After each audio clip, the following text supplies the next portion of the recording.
Hola amigos, soy JavaDev y en este episodio vamos a seguir profundizando en nuestros conocimientos de Tree.js. Básicamente vamos a aprovechar todo lo que hemos explicado hasta el punto para ver cómo podemos crear diferentes formas. En esta segunda parte de la serie veréis que tenemos una carpeta diferente, la cual como siempre encontraréis en Drive y en GitHub, y de nuevo solo hay dos archivos, la biblioteca base de Tree y de nuevo un index.html. Además, si entráis veréis que todo este archivo es exactamente igual que en el episodio anterior, todo lo que hemos hecho hasta ahora para dibujar el cubo, excepto que hemos añadido una serie de comentarios.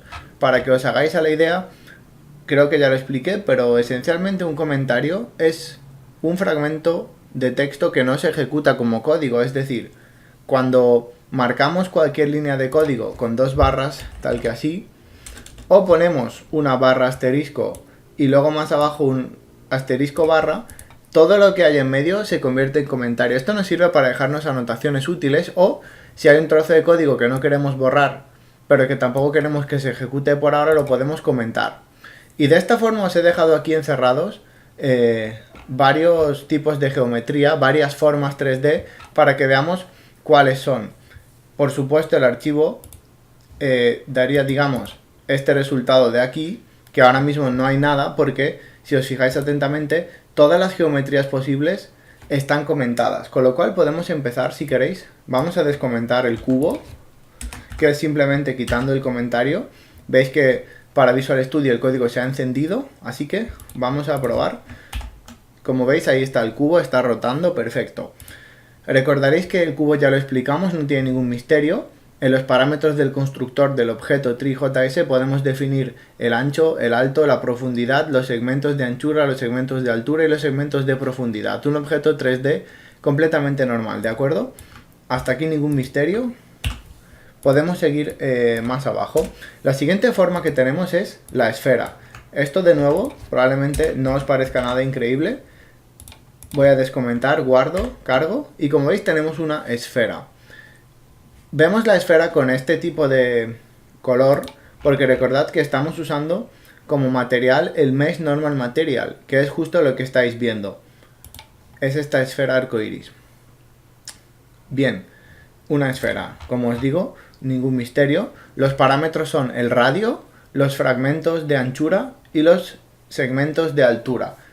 Básicamente más de lo mismo. Ahora mismo con esta textura, con este material mejor dicho, no podemos ver los segmentos porque no hay líneas que dibujen la malla, ¿de acuerdo? Con otros tipos de materiales sí se puede ver la malla, así que si cambiáramos los segmentos, los horizontales o los verticales, veréis cómo cambia el número de segmentos con la malla. Ahora es más o menos invisible, aunque se puede deducir gracias a las esquinas que se ven mientras va rotando la figura, ¿de acuerdo? Bien, ahora vamos con un icosaedro. Perdón.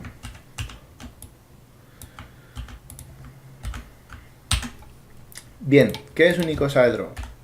No se ve muy bien, pero un icosaedro es una forma con 20 caras, ¿de acuerdo? Y si encendiéramos la malla con otro material lo veréis bien.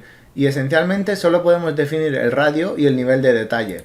Cuanto más detalle haya, más polígonos se usarán para construir esta forma y más trabajo le costará a la tarjeta gráfica mantener la animación en marcha, ¿de acuerdo? Y si no fuera una animación, si fuera una figura fija que no se mueve nunca, aún así cuantos más polígonos tuviera, más tardaría para dibujarse todo. Con lo cual, como podéis comprobar, si el icosaedro es una figura de 20 caras, podréis adivinar que el octaedro es una figura de 8 caras, ¿de acuerdo?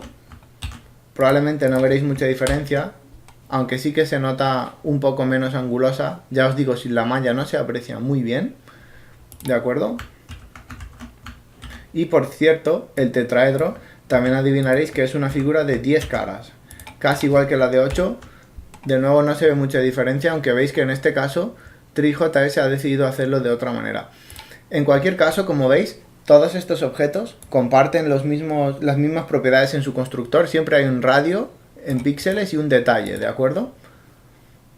Pasamos a algo más normalito, un cilindro, sin duda otra forma que probablemente habéis estudiado en el colegio. como este, ¿de acuerdo?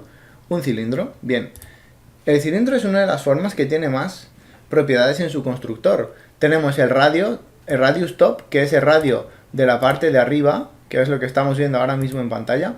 El radius bottom, que es más de lo mismo pero con la parte de abajo, la altura, los segmentos del radio y los segmentos de altura. También podemos elegir este booleano, open-ended false. Significa si queremos que el cilindro tenga fondo, digamos techo y fondo o no, o que esté abierto. Con lo cual aquí tenéis el ejemplo. Y además, si no me equivoco, si hacemos que uno de los dos radios, el de arriba y el de abajo, sea más pequeño, lograremos una especie de cono o de pirámide. Dejadme que lo verifique. Sí, efectivamente, como podéis ver, si pusiéramos que el radio de arriba solo tuviera uno de radio, ¿veis? Hemos creado una especie de... iba a decir pirámide, pero creo que la pirámide se caracteriza por tener 4 caras. No sé exactamente qué nombre recibiría este objeto con tantas caras, ¿de acuerdo? Pero realmente podríamos decir que hemos creado una especie de cono anguloso. Que por cierto, os doy una mini pista. Si pusierais este tipo de cilindro encima de un cilindro normal más estrecho, podríais crear una especie de árbol, un pino. Pero ya lo veremos más adelante, ¿de acuerdo? Bien, como veis el cilindro, fácil de manejar, bastante útil para según qué cosas. Luego, por último, os voy a enseñar el objeto toroide. Puede que no adivinéis lo que es, pero seguro que habéis visto alguno en la vida real.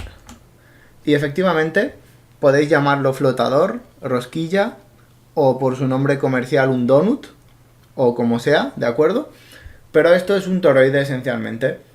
No sé qué utilidad podría tener para crear figuras, pero los parámetros que recibe son el radio, el ancho del tubo, los segmentos radiales y los segmentos tubulares. ¿De acuerdo? Básicamente, ya os digo, parece una especie de flotador, es una forma compleja y es un atajo para construir esto de forma rápida. Por supuesto, podemos hacer formas personalizadas, diseñadas con software 3D, aunque en eso entraremos más adelante, ¿de acuerdo? Pero por ahora solo quería que pudierais ver estos objetos que tenéis aquí. Así que si os bajáis el código, que ya os digo es casi igual que el de antes, podéis descomentar el objeto que queráis probar y podéis cambiar sus parámetros para ver cómo va reaccionando, cómo va cambiando su forma, ¿de acuerdo?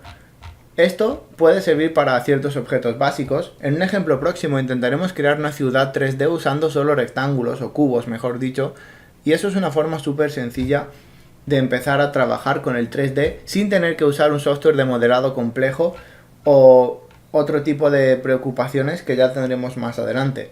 Así que gracias amigos por ver este episodio, espero que os haya parecido interesante. Suscribiros si ha sido así, estamos ya de camino a los 100.000 suscriptores, como habréis notado, aunque todavía queda un trecho.